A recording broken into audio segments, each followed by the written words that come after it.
Rohana Kudus memiliki nama asli Siti Rohana, namun lebih akrab disebut dengan Rohana Kudus. Rohana Kudus merupakan seorang wartawan perempuan yang berasal dari Minangkabau. Rohana Kudus lahir dari pasangan Muhammad Rashad Maharaja dan Kiam pada 20 Desember 1884 di Koto Gadang, dan beliau meninggal pada tahun 1972. Rohana Kudus memiliki hubungan dengan beberapa pahlawan nasional Indonesia. Di antaranya adalah Sultan Syahrir yang merupakan Perdana Menteri Indonesia yang pertama. Sultan Syahrir merupakan adik tiri dari Rohana Kudus. Selanjutnya Kiai Haji Agus Salim. Agus Salim merupakan sepupu dari Rohana Kudus. Dan selanjutnya adalah Khairil Anwar. Khairil Anwar adalah seorang penyair dari Indonesia.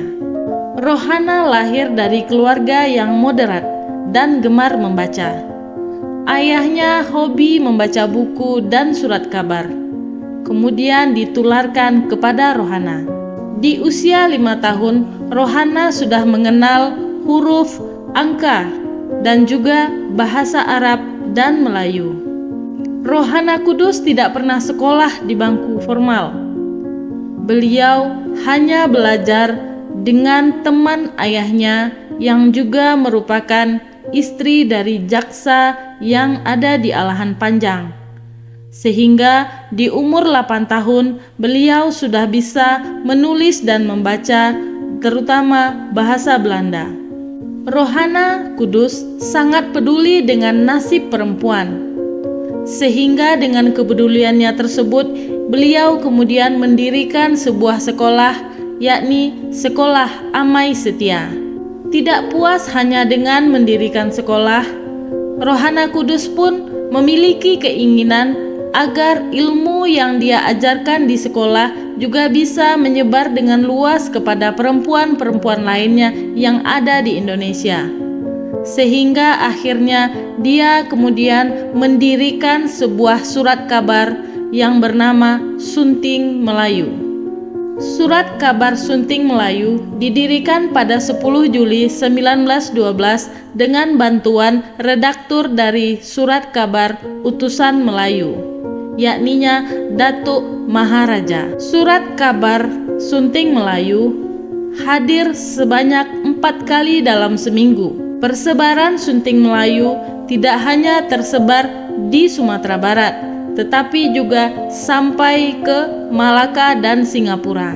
Tulisan yang dimuat oleh Sunting Melayu sangatlah beragam. Selain berita terjemahan dari bahasa Belanda yang dikerjakan oleh Rohana, koran ini juga menyajikan tentang sejarah, tulisan para kontributor, dan juga puisi. Surat kabar Sunting Melayu menjadi wadah bagi perempuan Indonesia untuk dapat menyampaikan aspirasinya, menyampaikan suaranya berbentuk tulisan sehingga bisa didengarkan oleh semua khalayak.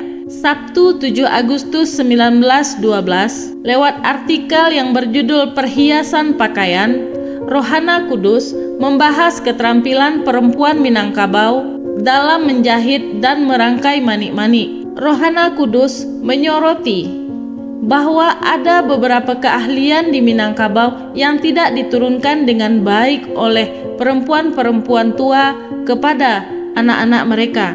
Padahal menurut Rohana, apabila keahlian yang diturunkan kepada keturunan tersebut disampaikan dengan baik, maka akan menjadi hal yang berguna, bahkan bernilai materi bagi perempuan.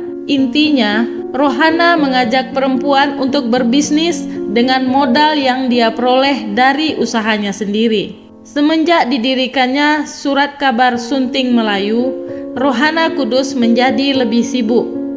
Rohana harus pandai membagi waktunya.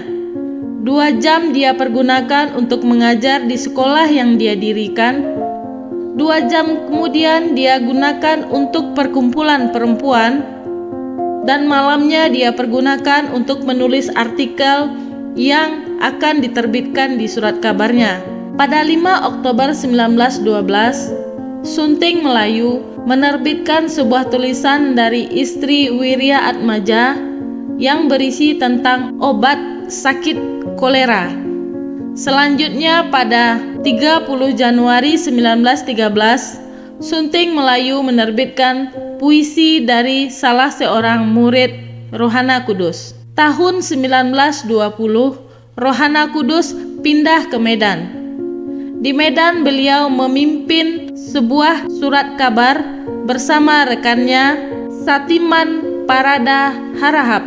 Adapun nama surat kabar yang dipimpin oleh Rohana Kudus di Medan adalah Perempuan Bergerak. Tahun 1924, Rohana Kudus kembali ke Minangkabau.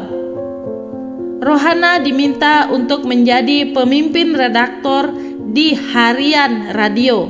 Tulisan Rohana Kudus kebanyakan tentang ajakan bagi perempuan-perempuan Indonesia agar lebih maju. Rohana Kudus pun banyak sekali mengkritik tindak pergundikan perempuan yang telah dilakukan orang-orang Belanda kepada perempuan-perempuan Indonesia. Rohana Kudus menganggap bahwa pekerjaan ini sungguh tidak manusiawi.